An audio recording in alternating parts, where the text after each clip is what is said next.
All right. Good evening. Check, check, check, check. You can hear me? Okay. You have 5 or so more minutes, but I just wanted to make a couple of kind of pre-announcements in case you missed it. If you haven't signed in yet, if you could raise your hand and we'll get this passed around, that would be super helpful. Thank you. Oh, there you go. And then at your table, there are some envelopes on your centerpiece that says Merry Christmas from Bridge of Life. Each family can go home with one envelope. Okay, it's got a $25 gift card in there. I have some extra ones, so if you could make sure each family gets one now, and then if you're short, just raise your hand and I'll come around and make sure that everybody goes home with one tonight. Okay? Does anyone need one? We have extras. Okay.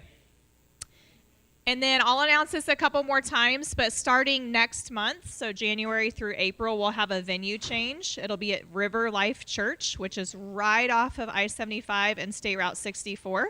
That'll be for January, February, March, and April. Okay? So we'll get started here in about 5 minutes. Please help yourselves to more food.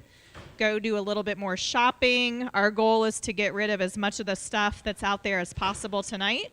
And whatever's left, we'll be donating to another organization.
All right. Welcome, welcome. We're so glad that you're here tonight. We're going to go ahead and get started. I've got a handful. I actually have so many amazing things to share with you tonight, so I'm going to try to get through them pretty quickly so we can get into our training for the evening. But welcome. We're so glad that you're here. You're here because you're here for training, but we want you to know that Bridge Life does so many other things, and all of our events are posted on our website. We have meal delivery, ladies' night out, home improvement projects, other training opportunities. We keep our calendar current, so we hope that you'll check us out at bridgealife.com to see all of the amazing things that we have going on.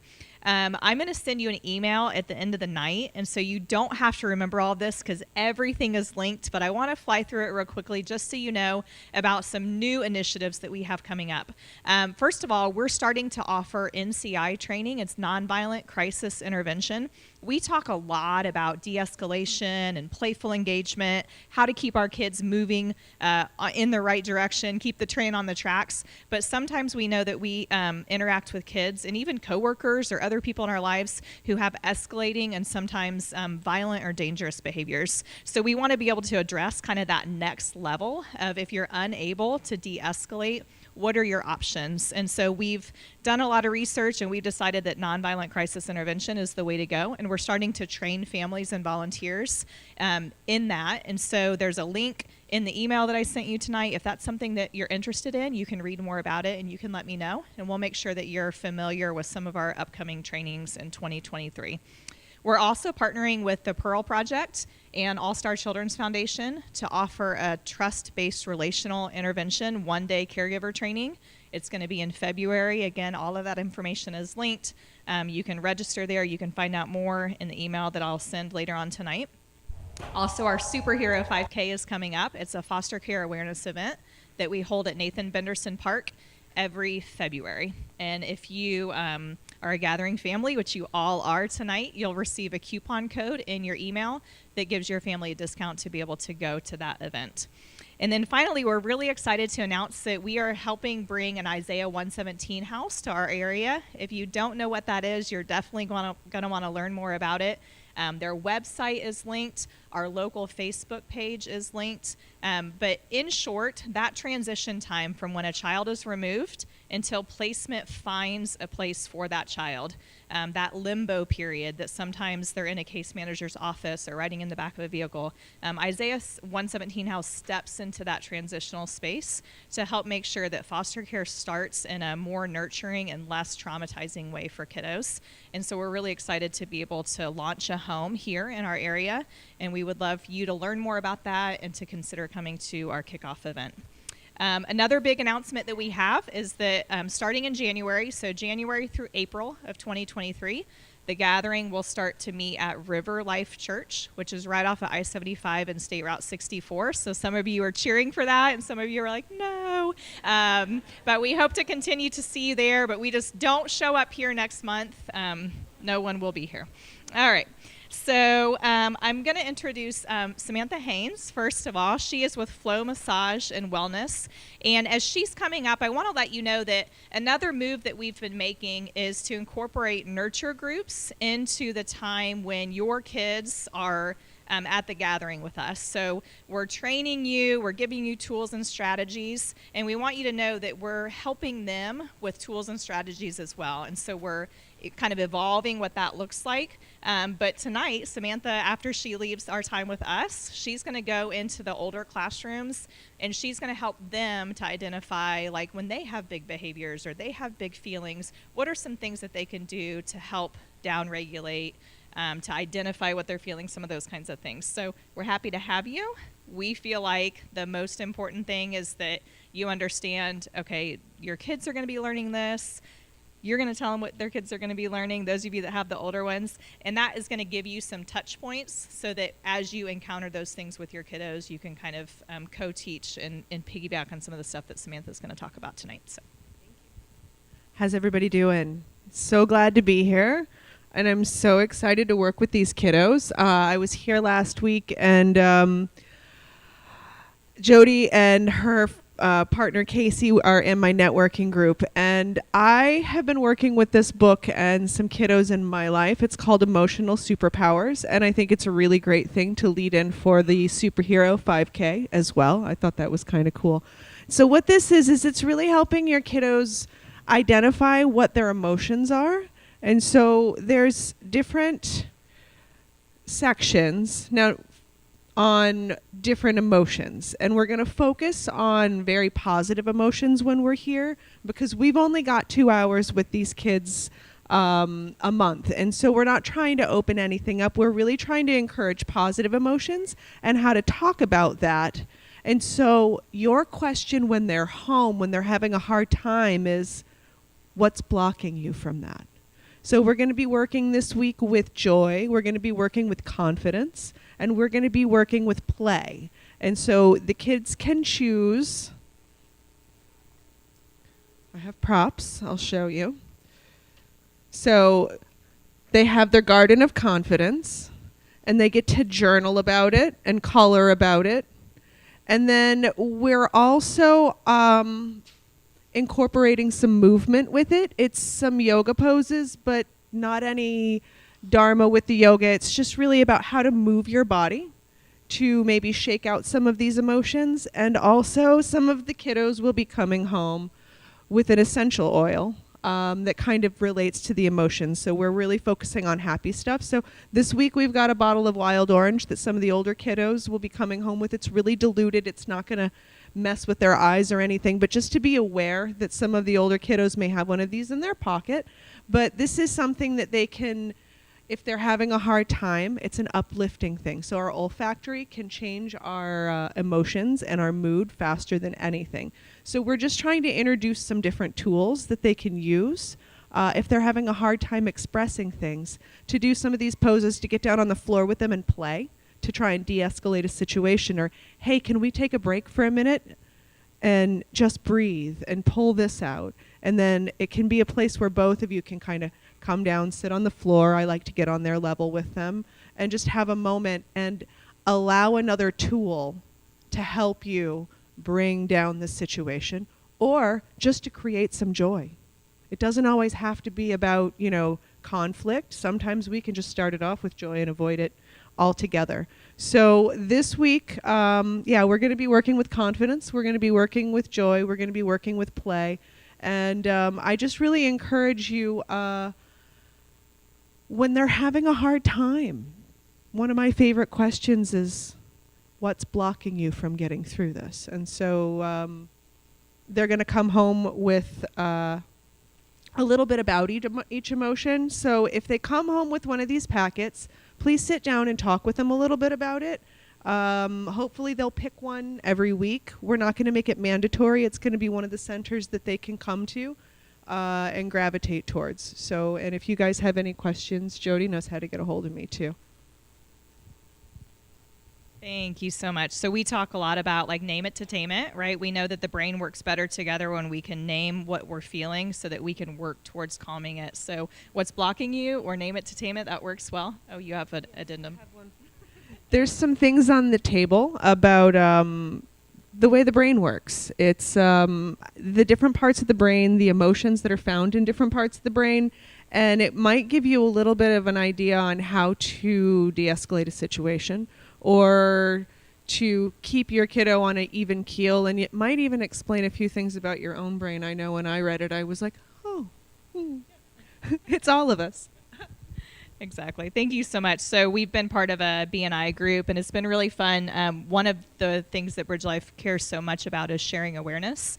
So many people in our community don't understand the need for more foster and adoptive families. They don't understand that we have a capacity issue or a safety issue for kids. And so for us to be able to step into a space of business professionals, and Samantha's one of them, and to be able to share that every single week, it's been really neat to watch those professionals ask what they can do to get involved. And so she's like, hey, this is something that I know a lot about, and I want to be able to help equip kids and help them to discover how to downregulate. So, we talk about name it to tame it. We ask, what do you need? But what's blocking you? Sometimes just hearing something differently or from a different person can really be helpful for kids. So we're excited to have you joining us.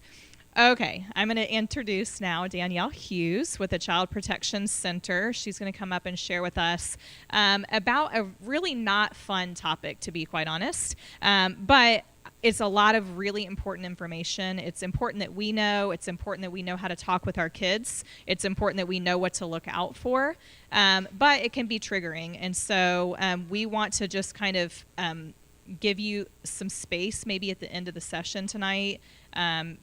There might be some things that you hear that would be personally triggering or that are upsetting because of the kids that are in your care.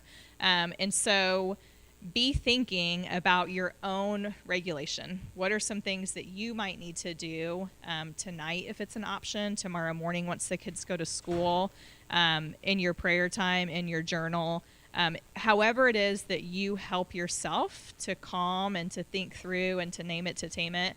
I think it's important that when we're thinking about how do we take the best care of our kids, that we're also thinking about how do we take the best care of ourselves so that we can be emotionally present and available for the kids that we care for. So Danielle, we're excited to have you tonight. Thanks so much for joining us from the Child Protection Center.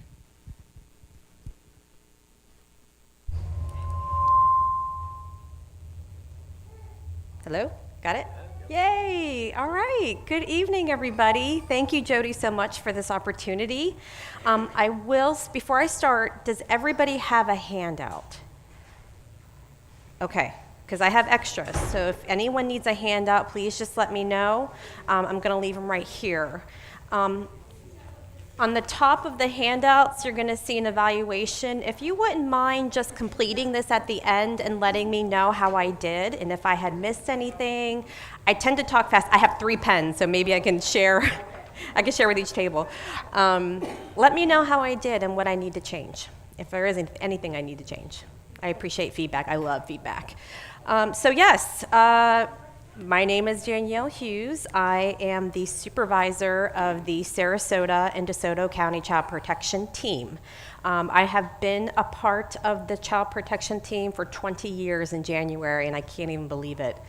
In Sarasota, I've been there for 18 years. The Child Protection Team is a program that falls under the Child Protection Center. Who here is familiar with the Child Protection Center? Okay. I never know if it's a good thing.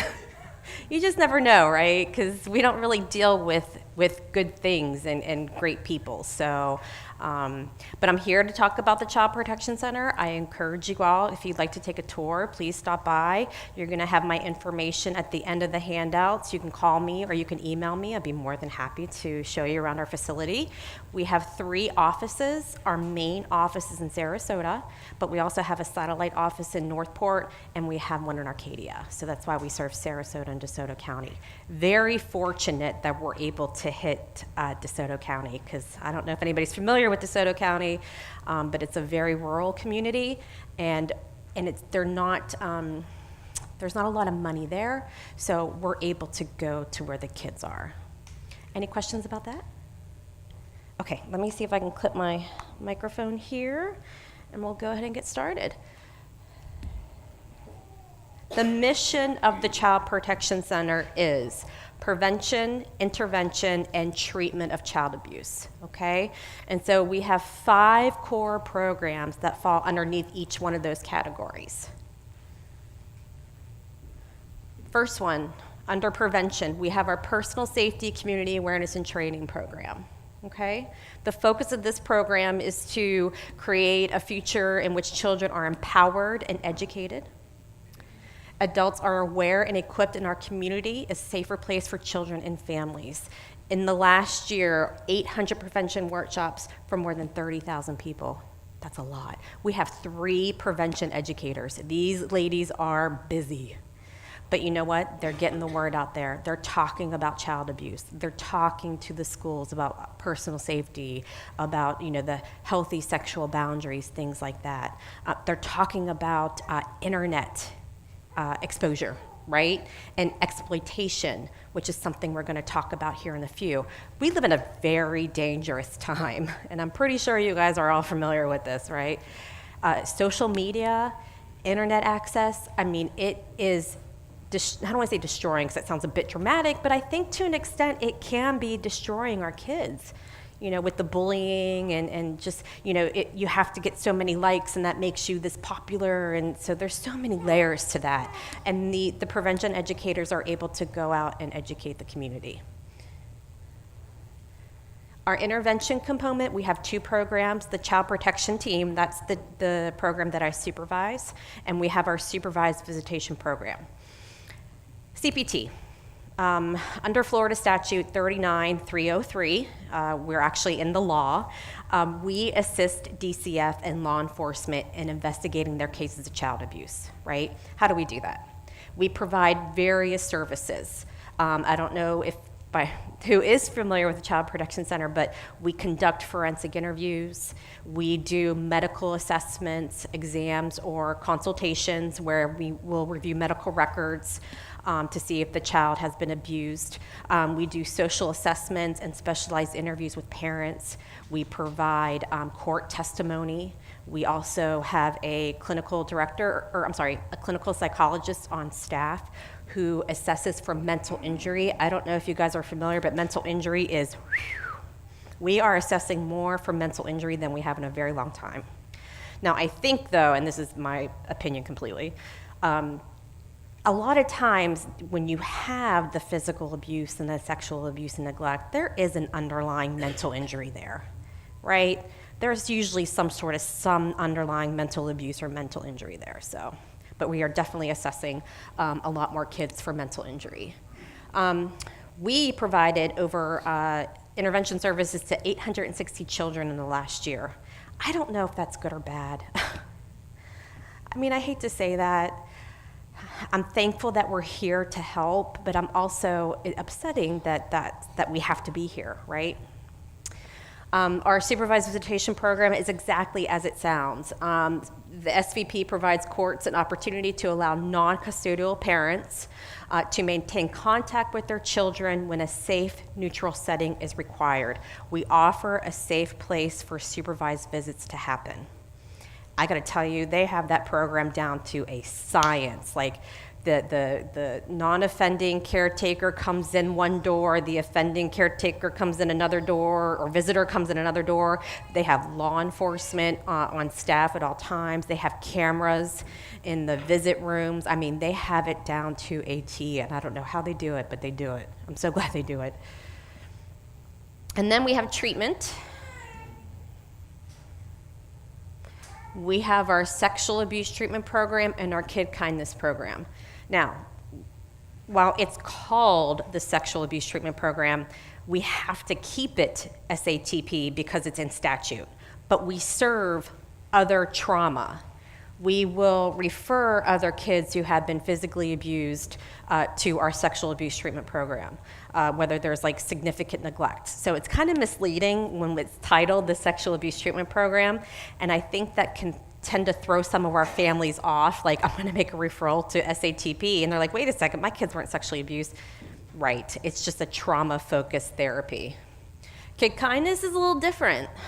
This one is for children who are acting out sexually and or aggressively.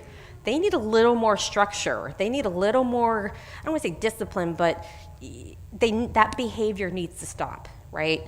So they are a little more into behavior modification, where is this behavior coming from, but what can we do to alleviate it, right? Does anybody have any questions? If I'm talking too fast, just let me know. I tend to do that. Okay.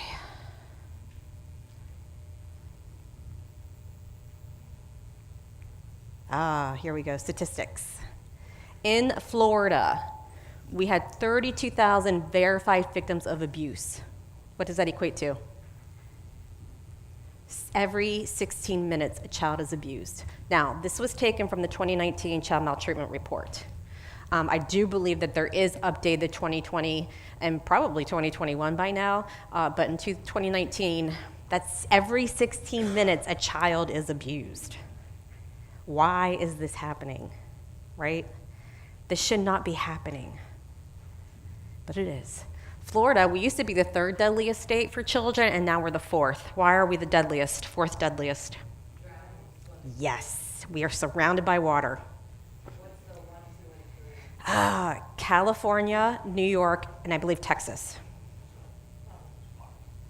Right, which would make sense, right? The prevalence of child abuse is 10 times the rate of cancer. Let me say this, right? Cancer is absolutely terrible. I've had multiple family members go through a cancer diagnosis, treatment, and it's absolutely terrible. But when we're talking about that child abuse is 10 times the rate of cancer, that's a lot, right? You hear a lot about cancer, but not too much about child abuse, right? Which is unfortunate, because maybe if we were talking about it more, educating ourselves more, maybe we could actually end it, right? 1 out of 4 girls and 1 out of 6 boys are sexually abused in the US by the age of 18. To me, I think that's significantly low for boys. What would you guys think? Yes, no, maybe so? Yeah. Why is that? Right. They're supposed to be men and protectors, and they couldn't even protect themselves, and they're being abused. And then, depending on the perpetrator, they may question, their sexuality. So again, so many layers to these cases and these situations.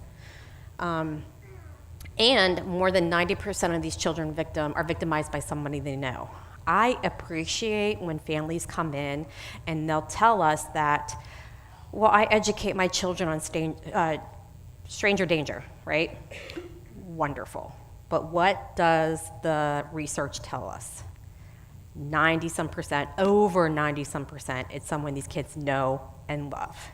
Coach, teachers, uncles, aunts, moms, dads, right? So wanted to give you an idea of where the child protection team fits in, just because that's my program. And so you guys are foster parents, is that correct? So you probably are familiar with DCF and law enforcement and dependency system. So everybody in the state of Florida is a mandated reporter. I know that sometimes you get into the professional reporter and da-da-da. I don't get into all that. Just if you suspect abuse, call it in. When in doubt, call it out, right? And there's 4 ways of reporting it, and I talk about this later on in the presentation. When a report is accepted by the Florida Abuse Hotline, it is then sent down to the local Department of Children and Families, the Child Protection Team, and local law enforcement, right? It is up to the Department of Children and Families to contact the Child Protection Team to initiate services. We cannot have parents call us and say, I think my child's been abused, I would like a medical exam. That's not how it works. Even for foster families, foster parent, they have concerns that the child's being abused, physical abuse or sexual abuse or whatever, or there's neglect going on. We cannot see that child without a report, an investigation, right? And it could be through DCF, it could be through law enforcement. But I like to put CPT in the middle, right? Because we're helping with their investigations, okay? Law enforcement is investigating, did a criminal act occur, right? If it did, then they're going to forward the case to the state attorney's office, and the state attorney's office is going to do a trial and all that good stuff where the kids have to testify in court. DCF, which you are familiar with, they do the dependency. Are the parents able to provide a caring, nurturing environment for the children? If the judge deems them, that they can't, then they're going to be sheltered. And when Jody was talking about, kids being in foster care and case management and sitting in offices all day, and it's heartbreaking to hear that. I hope this doesn't come across bad, but sometimes I wonder if it's just better for them to stay in the home, because when they are sheltered, sometimes that could be more traumatic than what's been happening to them. And I know that may make no sense. I don't know. But some of the things that you hear when kids are sheltered, it's a miracle that they even disclose anything, right? And the dynamics that come along with disclosing, like let's say for sexual abuse, for example, if a father is sexually abusing the son or daughter and the father is the breadwinner, right? And then this child makes this disclosure of sexual abuse and their entire family as they knew it is completely turned upside down. Unfortunately, that family will never be the same, right? But there are services out there and there are people out there that are able to hopefully help them heal, right? And get to a place where where they're good, where they're feeling good. So here's the assessments that we provide, and then not only do we do the assessments, but we also assess for risk, right? And then we provide recommendations to DCF and law enforcement. Recommendations may look like we recommend parenting for this family. We recommend that they engage in, I don't know, extracurricular activities, right, for the kids. Anything that we feel that the kid or the family needs, we're going to make a recommendation for them. Any questions? Okay. Sorry. Sometimes it works, sometimes it doesn't, huh?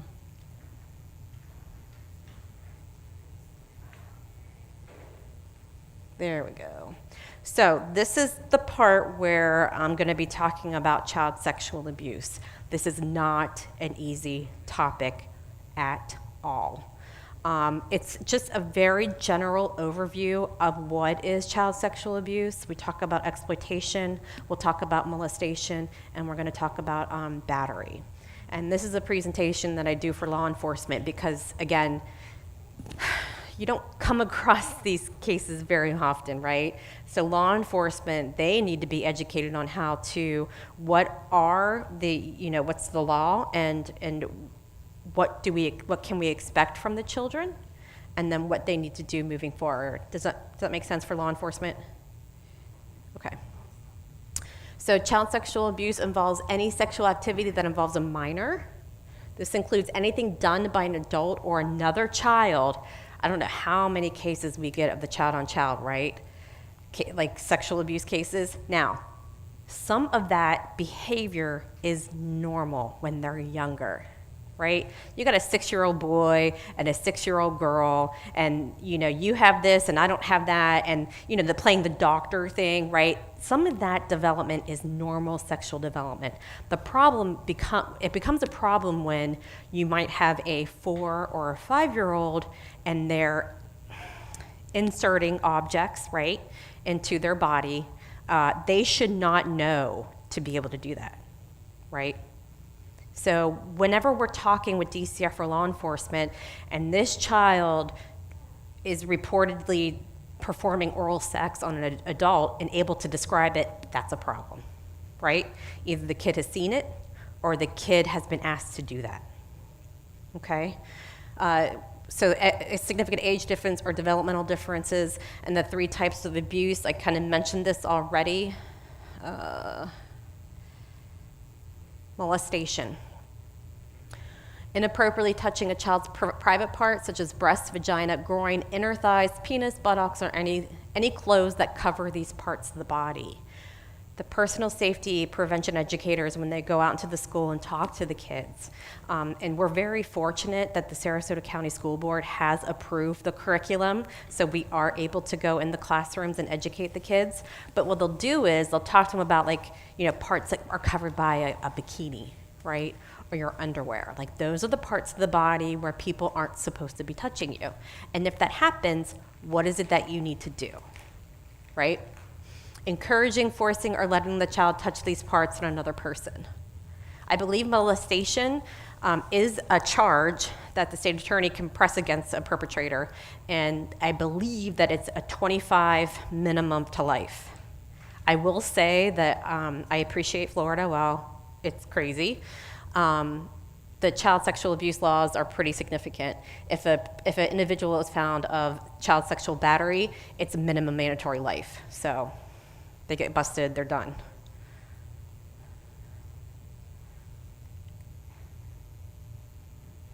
Sexual battery.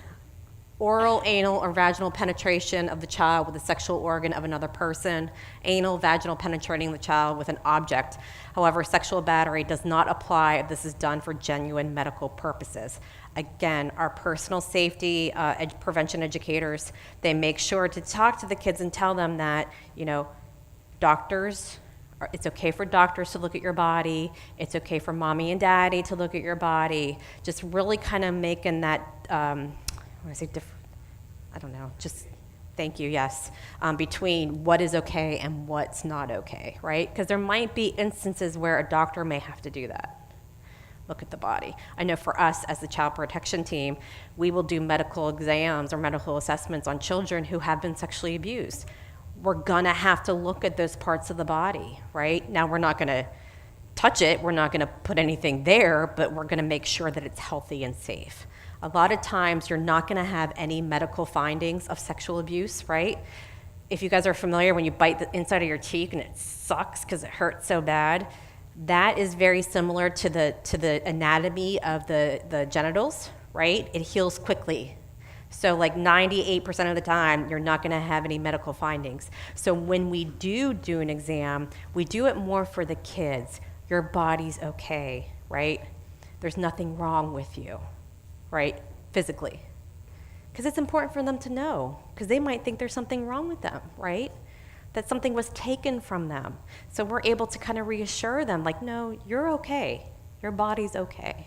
Does that make sense?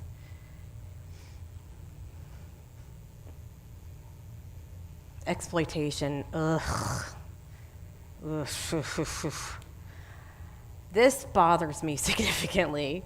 All of it bothers me, but this is a lot. We have also seen a significant rise in this, like the social media stuff, right? Like I thought I was talking to a 15-year-old female, right? Come to find out, it's a 65-year-old male or 65-year-old female, right?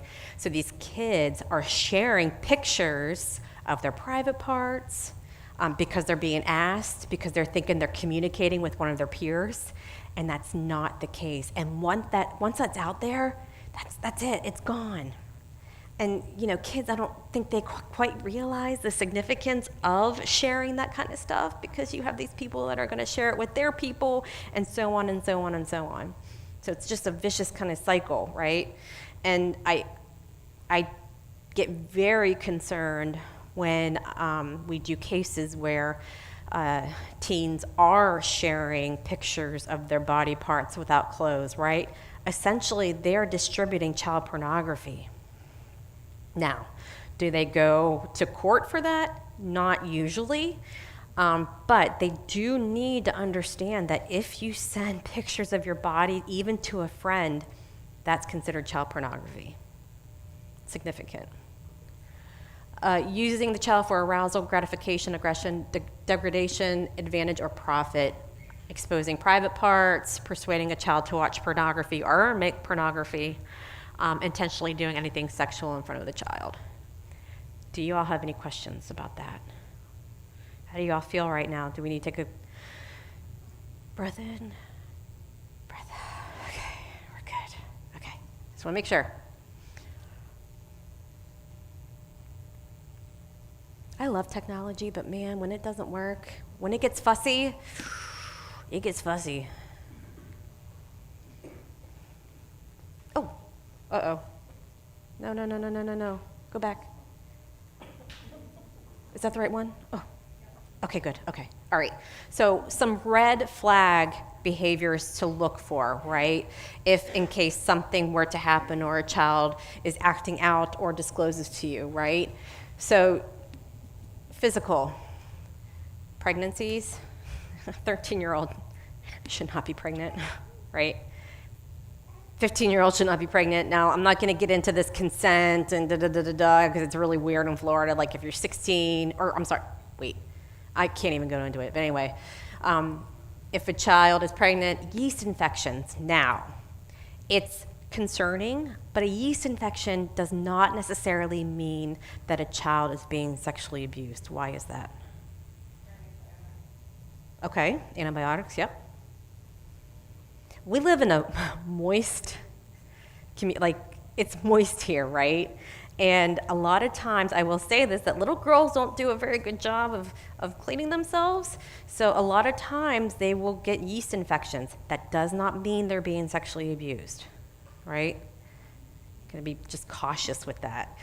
It's very interesting to me whenever we do have families call us and they'll say to us, without having contacted DCF, I looked at my daughter's vagina and it's too big. It's like, what are you doing, first of all? Like, why would you do that? And you can't gauge what's normal You know what I mean? So just because there might be some little nuances that might be different about one child doesn't mean that that's necessarily that they're being abused. Of course, though, any sort of difficulty walking or sitting, same for UTIs, doesn't necessarily mean that they're being sexually abused. Of course, this is kind of common sense, right? If you see any of this stuff in any sort of underwear or clothing, that's a problem. I'm going to stress this, and I stress this to law enforcement. If a child ever tests positive for gonorrhea or syphilis, somebody should be arrested. No doubt, right? Because you can get herpes without having sex with somebody. You can get warts. But if this is ever found, you better believe somebody better be arrested.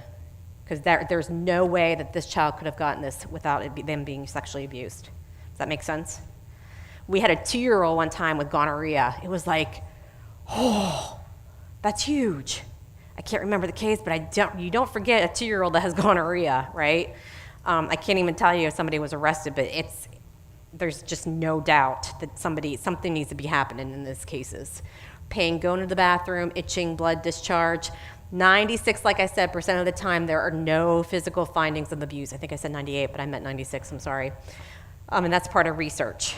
There was a research study, and I believe, if I remember correctly, they interviewed perpetrators who have already been convicted and all that stuff, and somehow they were able to correlate what they said into the victims, and that there was no findings, like there was never any findings, which is really unfortunate, because everybody wants that, oh yeah, we got them moment, but that just isn't the case. And I think a lot of time too, trying to explain that to parents, because you have this, let's say for example, a 6'5", very big gentleman, and you have a 5-year-old little child, and it's very hard for some parents and adults to comprehend that there will be no medical findings, right? What do these perpetrators do? They're not going in there and forcing, they're grooming, right? They're taking their time, and they're not only grooming the children, but they are grooming the family, and they are good. I don't know how many times I feel so bad for parents when they come in and they're like, I can't believe I didn't know. I can't believe I didn't know. That's okay that you didn't know. He didn't want you to know, right? I should have known. I should have seen. No, you're not going to see that. You're not going to see the signs because they don't want you to see it, right? Does that make sense? Okay. Behavioral, self-harm, suicidal action, seeing a lot of girls cutting themselves recently. I know why, but it's really disturbing. So for the child protection team, if a kid comes in and it's sexual abuse allegations or it's medical neglect, we're going to take a look at all skin surfaces. I'll never forget this one case that came in. It was a teenage girl. It was physical abuse. We took off her pants, and she was just covered in cuts. What's going on, right? What's happening? Why are you cutting? And found out that her brother was sexually abusing her. See how things just kind of come out? We're going to talk about disclosure too here in a minute.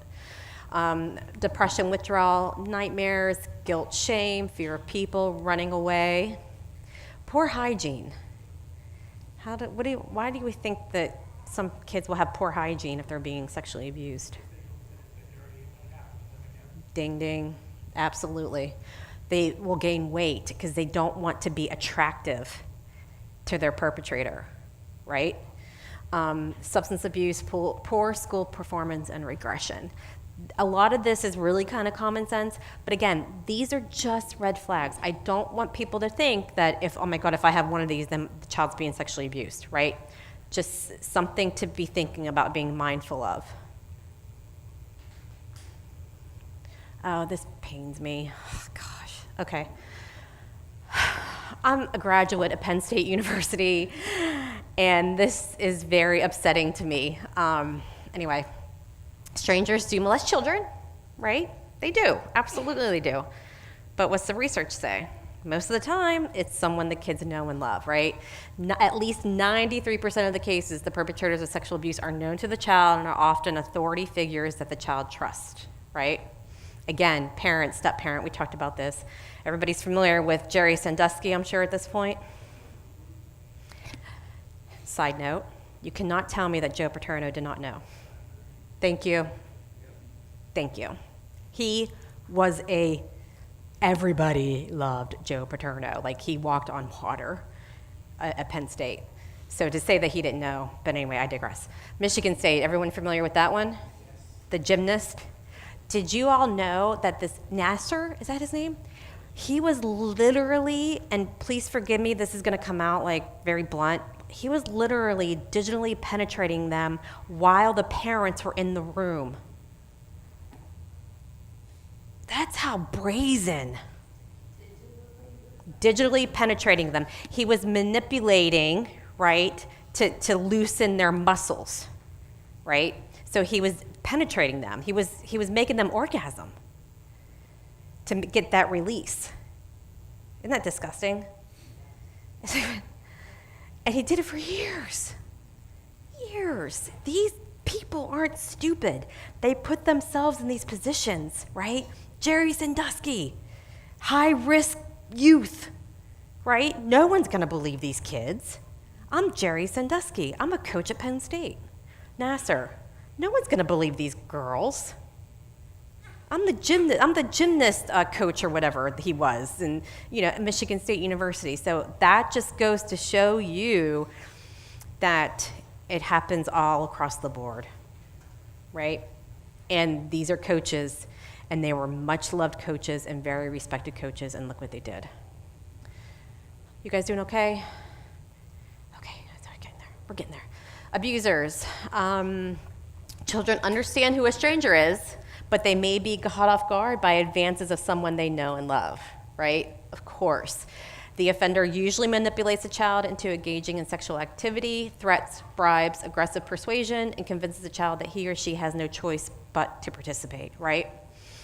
The children most susceptible to these assaults have obedient, compliant, and respectful personalities. In forensic interviews, we are very clear with the kids, right, that you have a choice. You don't have to stay in here if you don't want to. You don't have to stay in here and talk with me, right? Because they're never given a choice. And we also encourage them, I know adults don't like to be corrected, but I need you to correct me if I say something wrong, right? Because adults know everything according to kids. So we want to make sure that we say that to them, right? You're not in any trouble. I want you to correct me if I say something wrong. I know that I'm an adult, but that's okay, right? Medical exams, real big on this. We're never going to force a child to do anything. It could be physical abuse allegations. It could be medical neglect allegations. If they don't want their body looked at, we're not going to force it. Again, these kids have already been through so much. We're not going to be more traumatic for them, more trauma. I can tell you that DCF and law enforcement don't like that when we do that, but we are the Child Protection Center, so we're going to advocate on behalf of the children, right? Not now. Go get your evidence, go get more information from the parents, from the perpetrator, that kind of stuff. You should not be depending on the child to provide that, right? Oh, sorry. In many cases, it involves more than just a single incident, of course. It's a pattern of ongoing sexual contact, beginning in early years of childhood and persisting into adolescence. So sometimes the abuse will stop, though, right? If the kids get to a point, let's say they're going through puberty, girls had started their period. So it depends on what type the perpetrator has, right? Some have a preference for boys, some have a preference for girls, and then some have age preferences, but then you have the ones that are opportunistic. A kid's there, they're gonna go for it, right? But they're still gonna groom them and groom the family, but they don't have a preference. They're just gonna sexually abuse a child.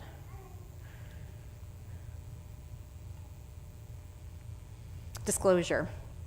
There are two types of disclosure, and we talk about this a lot in court, right? Because we want to educate people, like, why didn't they disclose? There's a reason why they don't disclose. Think about the kids at Penn State. It took them, some of them, it took them a long time to disclose. Even the Michigan State University gymnasts, it took them a long time to disclose. So you have purposeful. This is where a child is actively telling you that something happened. In forensic interviews, we'll ask, tell me why you're here today. How come you're here to talk to me? And they're gonna purposely tell me what's going on, right? Then you have the accidental disclosure. This is where it accidentally comes out. This is where kids are amazing. I love kids. I don't have my own, but I love kids, right? Because they don't even realize what they're saying, okay? Story, example, little girl, late for the bus every Tuesday morning, right? The bus driver finally asks, what's going on? Why are you always late on Tuesdays? That's when daddy comes in my room, because mommy goes to work. Daddy comes in my room and he kisses my pee-pee. Not even realizing what she said, right? Because this is normal to her. This is normal. A lot of times these kids don't even know that what's happening to them is abuse, right? So God bless her, she said, because this is when my daddy kisses my pee-pee. Hello, mandatory reporter, call that in. So that's an accidental disclosure, right? Somebody walking in on abuse occurring, that would be accidental. Okay, this is heavy stuff, huh? So here's disclosure. Disclosure is not a one-time thing, okay? A lot of times, I hope I don't sound like I'm bad-mouthing law enforcement and DCF, but they want everything kind of wrapped up in a silver bow and, handed to them. Well, it doesn't happen that way. We're dealing with children. We're dealing with kids, okay? Disclosure is not a one-time event. It's a process, okay? And the process includes denial, right? We'll bring them in for an interview. Nope, nothing happened. Nope, never, nope. There's some signs, of course, or they made a disclosure to somebody outside the forensic interview, but they're not ready to talk about it with us, okay?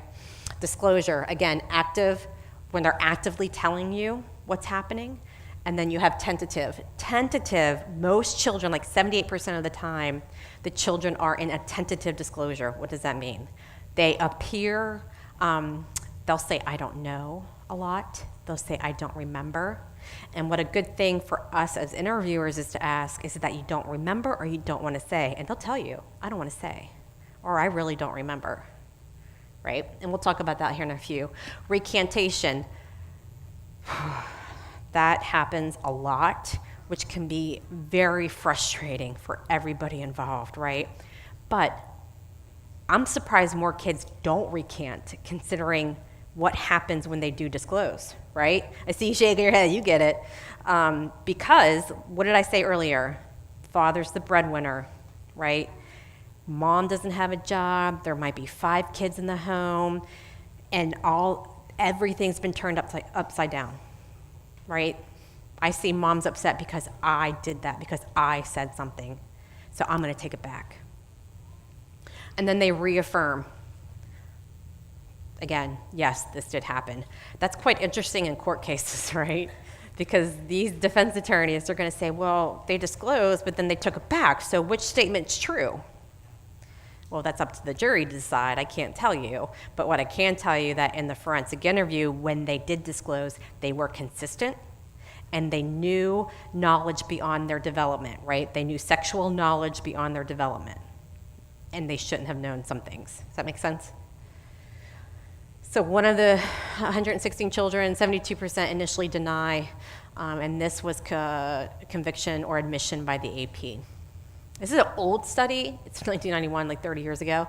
I can't believe that's 30 years ago. But it's still relevant. It's still important. Okay. Any questions? Kind of buzzing through. No. Okay. Okay. Denial.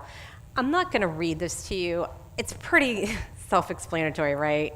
Kids deny it happened.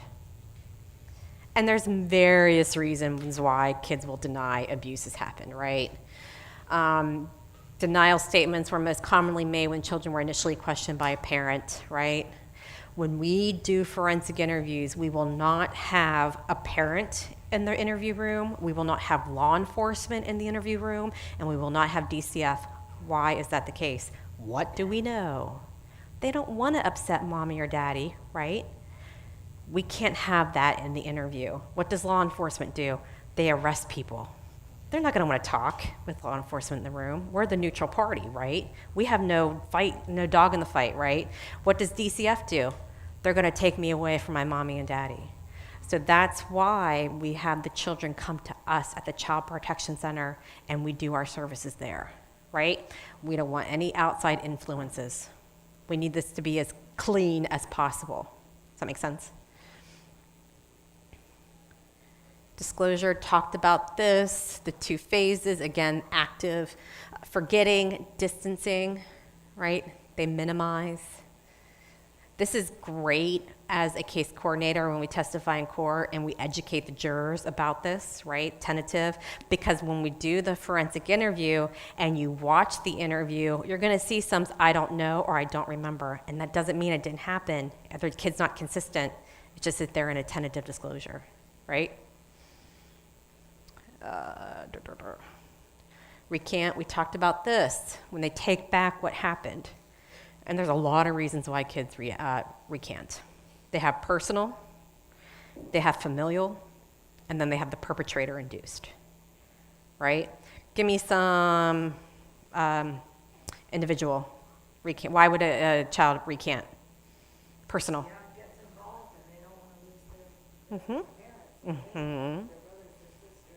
Yes. They are ashamed, right? They feel like it was their fault, right? Child abuse in these cases, man, it is so gray. It's never just black and white, right? You can have this, this, and that, and these variables, and it's just everything is just so different.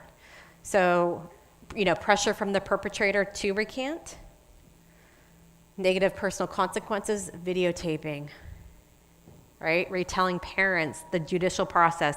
I love it when defense attorneys, will say that this kid had an agenda and there's a motive. Yeah, this 5-year-old wanted to go to court.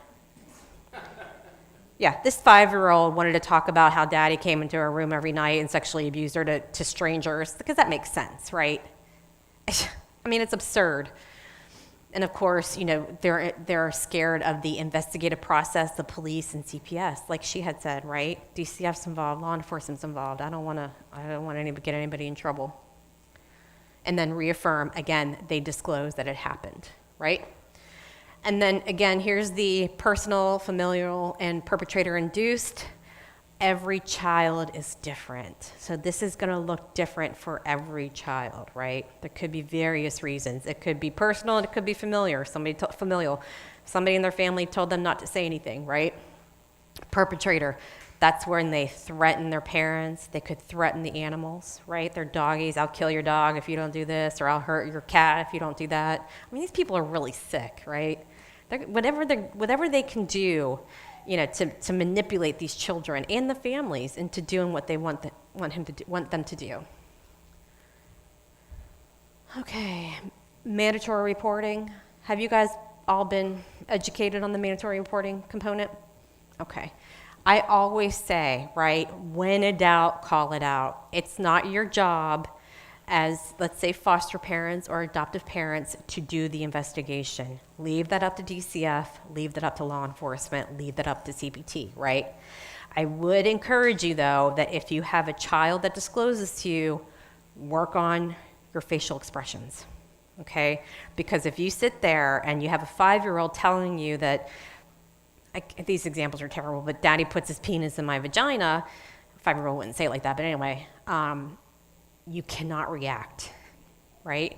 Because if you react like, oh, or you start crying, the kid's gonna feel like they did or said something wrong, right? So you gotta be very careful. When I have families come in and I'm telling them about the disclosure of sexual abuse, and I'll say, if they disclose any more, get your game face on, right? If you can't get this together, excuse yourself from the room, go to the bathroom away from the child so they can't hear you, get it together, and then go back and talk with them, right? Because that impacts, your reaction will impact how that child discloses, if they disclose later, and therapy, how they'll do in therapy.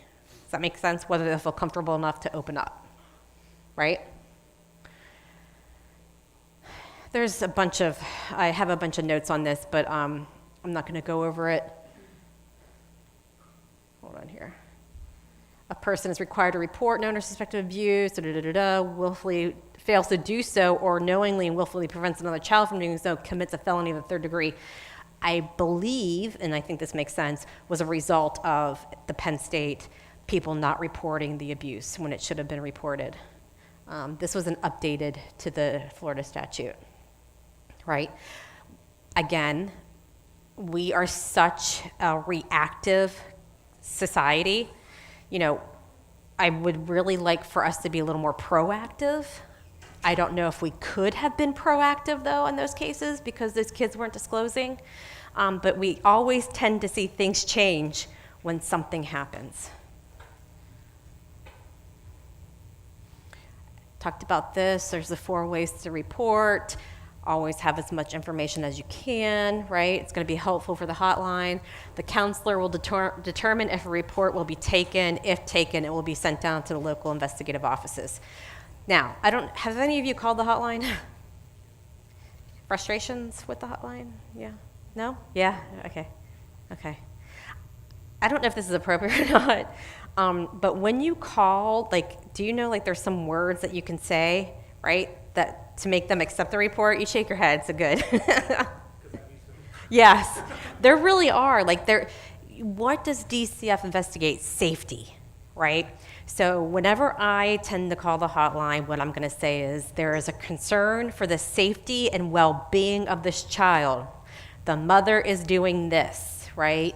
This needs to be investigated. So when like I do a presentation with teachers, I'll say that, like use like these trigger words, right? Like safety, high risk, concern for safety. Safety's big, right? Because DCF investigates present danger. What are some other things you can think of? I know that in the last year of statistics, they investigate more if you do it on the web. Okay. Because you tend to write a lot more detail than you would say Uh-huh. on the phone. Good. And there's huge spaces to do all of that. Mm-hmm. You can list people that live in the house. You can list Yeah. people who are like around the child, things like that you can't necessarily do on the phone. Right. So Good. many times when they get a web report, because somebody has taken the time to write all of this information, they're much more likely to screen that for investigation. I'm glad you said that and it's easy. Very. Because calling the hotline, sometimes you're waiting forever, right? What was your experience? The first time I called, they said, like, if you're doing a false report, Yeah. it's going to be Right. jail. And it was like, oh, I didn't bother me, but just knowing it could Sure. bother other people. Right. And then kind of throwing it back at us and being like, well, you should just call the local sheriff. Yeah. Well, that's why I'm calling you. Right. That's frustrating, right? I'm calling you because I suspect somebody's being abused, and you're not gonna accept the report, and you're gonna tell me to call law enforcement? Come on. Like, aren't we all on the same page here? Aren't we all here to protect kids? Why do you gotta make it more difficult? Yes, ma'am. So I've always heard to try to keep it as objective as possible. Yeah. So avoid using feelings words like it was really scary isn't an objective measure. Like he hit with a baseball bat. Yes. Like you're just retelling what happened Yep. rather than any sort of emotion that came from that. Perfect. Absolutely. Does that make sense? Hotline's a whole other beast. Big time stay away from like, I heard so-and-so say this child was abused, because they'll completely screen that out right away because it's hearsay. Unless you actually heard it from the child Yeah. themselves, or Right. you actually witnessed it. Right. I mean, it feels like path of least resistance, like, right? Like, they don't want to take these. It's like, you got to fight to get these reports accepted sometimes. I always will say, too, let me talk to your supervisor. Not like I don't even know if that will do anything, but I'm going to try, right? Let me talk to your supervisor. I want to talk to them about this. All right. I did plan on getting you guys out of here early. Education, right? And prevention programs are crucial in ending child abuse. With you all being here tonight and educating yourselves on this information, on this topic, thank you. Right? Spread the word. Educate others. Pass it along. I know it's not easy to talk about. I know. But we need to be, right? Here's some local resources and some national resources for you to take a look at if you're interested. And then here's my information. And with my phone extension, please feel free to call me if you have any questions. I want to thank you from the bottom of my heart for being here. We need foster families. We need adopted families. It's not easy. I could not do it. Thank you for doing it. I hope you are thanked more than just tonight, because it's a lot. Any questions? Does anybody need a pen to complete the evaluation? Okay. Sorry. Okay, thank you so much. And this Okay. is a good night to get out early because that's a lot of really heavy content, and it's only about 7:30. And so if you need to just sit in this room for the next 20 or so minutes and visit and just kind of get yourself together, you are more than welcome to use this space for that time. If it's better for you to go ahead and get your kiddos and head home and get into bed a little bit early, we understand that too. While you're filling out the surveys, I'm going to ask you to also open up your phone if you don't mind. You should have received an email from me within the last hour or so.